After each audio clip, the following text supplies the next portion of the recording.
What's up everyone, my name's Ricky and this is my 2018 Indian Scout Bobber. Today I want to give you guys my long-term review on this bike. I've owned her for about 2 years and I've ridden her for a little over 15,000 miles. If you like this type of content, make sure to click that like button, subscribe, that would make my day, and stay tuned for the long-term review of the Indian Scout Bobber. We'll be right back.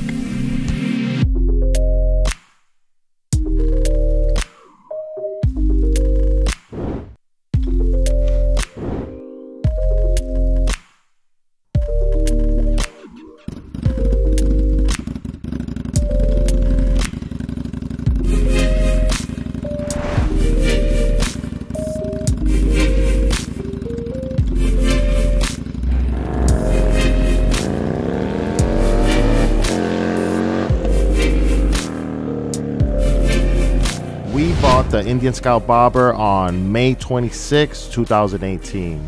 It's happening. Eric is walking us to our bike.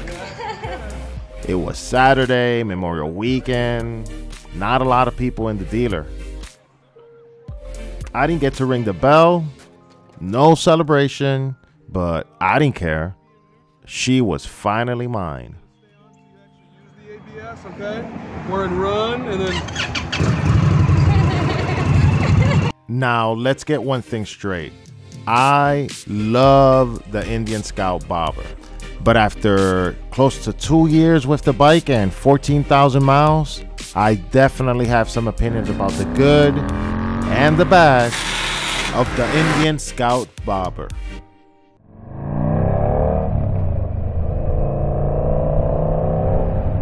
When I was buying a motorcycle, I didn't know what I was looking for. All I knew is I did not want a sport bike.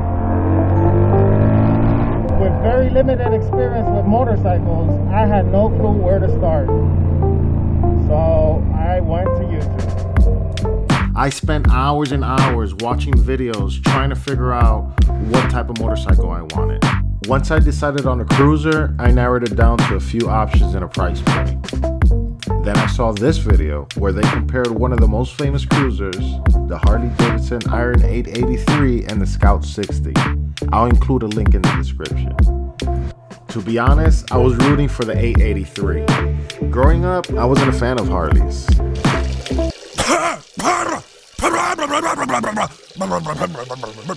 Yes, that's exactly how I imagined them. But watching people here on YouTube like John Maxwell, Biking Bird, Blockhead, etc., I realized not all dudes on Harleys were douchebags, just some of them. I really liked the look straight off the showroom of the Harley. On the other hand, if I was getting the Scout 60, I knew I had to do a few things to get it looking the way I wanted. After watching the video, I was convinced I was getting the Scout 60 and later down the line modded out. It was reasonably priced and I fell in love with the low and flat look taken from the Scout 101, its beautiful lines inspired by the 20s and 30s Scout, and of course, that beautiful engine. But then I saw the Scout Bobber. Oh my God. It had everything I loved in the Scout, but they stripped it down. Chopped fenders, tracker bars with bar end mirrors, a dropped rear suspension resulting in 1 inch less travel than the regular Scout, and chunky tires giving it that more aggressive look. Oh, and did I mention it's blacked out? Ever since I could remember, I've been fascinated by the bobber or bob job custom motorcycles. But there's a problem. I'm not mechanically inclined.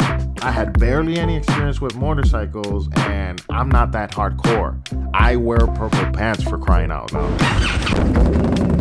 A bobber straight off the showroom was perfect for me. Look, I've heard it before. It's not a real bobber. Most of the fun is customizing it and making it your own. And yeah, I agree. And after seeing a few customized Scout bobbers, I knew this was the perfect platform for me. The Scout comes with a liquid-cooled V-twin engine, electronic fuel injection, 6-speed transmission with a wet clutch, fly-by-wire throttle, very responsive, 3.3 gallon tank of fuel, My version is ABS, single disc brake in the front, and a very unique frame design. The engine is actually a very important part of the frame. This bike is quick. It's a pretty light motorcycle considering it's a cruiser. It's about 550 pounds wet and it claims 100 horsepower. I've never felt like I've needed more power, even in the highway or when I'm riding around with my buddies, which most of them don't ride cruisers. It's not until you hit 5,000 RPM when you really start feeling the full potential of this engine. Very different from other cruisers where you find that torque in the low RPMs. I added a 2-into-1 exhaust and I feel like that power is more linear now.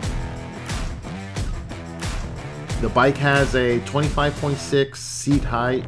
I'm 5'7", 5'8" on my best day, and this is how it looks. My wife is 5'1", she can flat foot it too.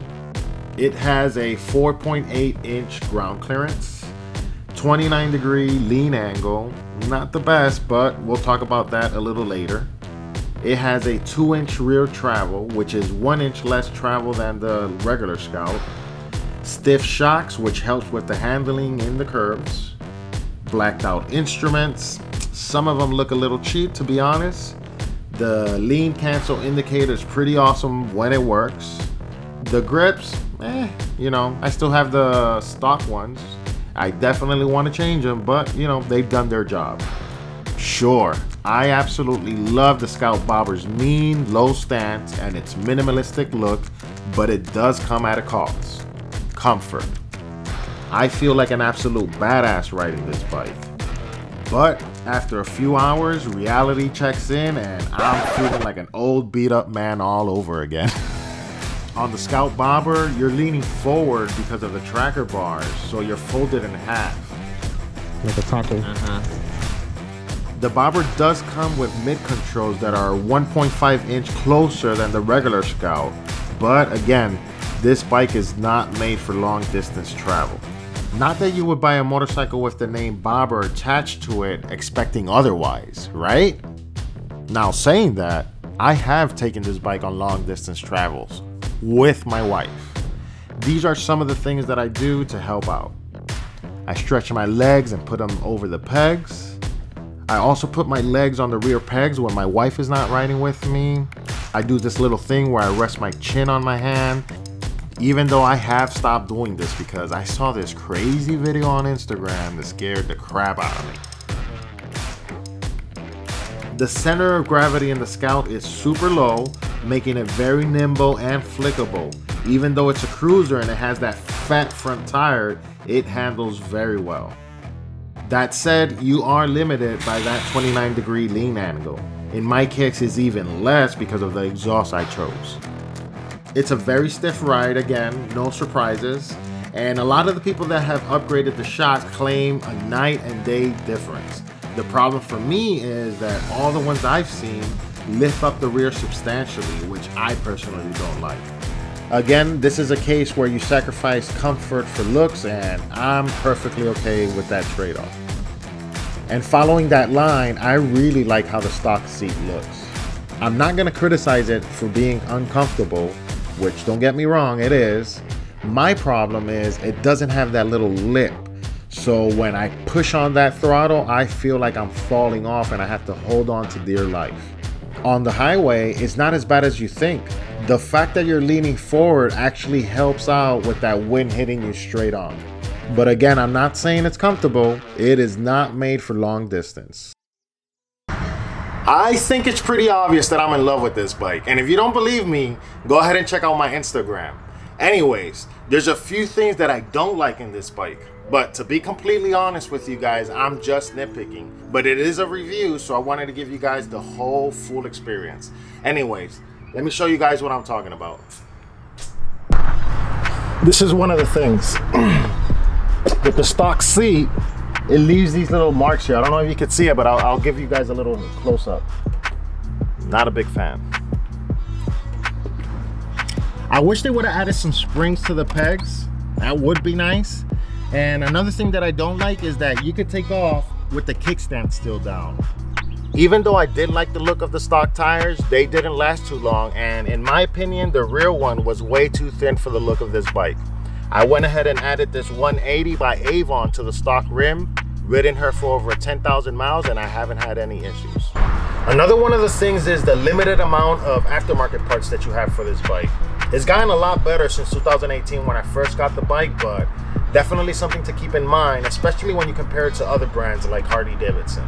So let's go ahead and talk about the things I absolutely love about this bike. The first thing I have to mention is the looks. It's the first thing that caught my eye when looking for a bike, and till this day, I don't get tired of looking at her. And if we're gonna talk about the things I love about this bike, I have to mention that beautiful American V-twin engine. It not only looks good, but it has more than enough power in my opinion, especially when you go to a stage 1. I also love the fact that you can add a passenger seat to the Scout Bobber super easy. It's just 4 bolts on each side and you're good to go. The thing I absolutely love the most about this bike is the way that it makes me feel. That's why I feel it's so important for you guys to go out to an Indian motorcycle dealership, throw your leg over one, take her out for a test ride, just to make sure this is the bike you're looking for. A lot of the things that we mention in these reviews are subjective, so the better bet would be to go check out for yourself. In conclusion, I absolutely love this bike. There's something special about riding a motorcycle without all the bells and whistles. You feel connected to the machine, connected to the road, and that was something I was looking for when purchasing a bike. I'll definitely keep comfort in mind for my second bike, but I have no regrets getting this bike. I think that has to do with all the research I did. I knew exactly what I was getting into, and that's why I'm doing this review, to give you guys an inside look of a long-term review on this bike to make sure that it's the bike that you're looking for. Anyways, if you like this video, make sure to click that like button. I would appreciate that. And if you want to see more, make sure to click that subscribe button. I know it's been a while since I've uploaded. Actually, I've just uploaded 1 video, but I'll be more consistent from now on, so stay tuned. Anyways, thank you for tuning in and see you guys on the next one. Peace.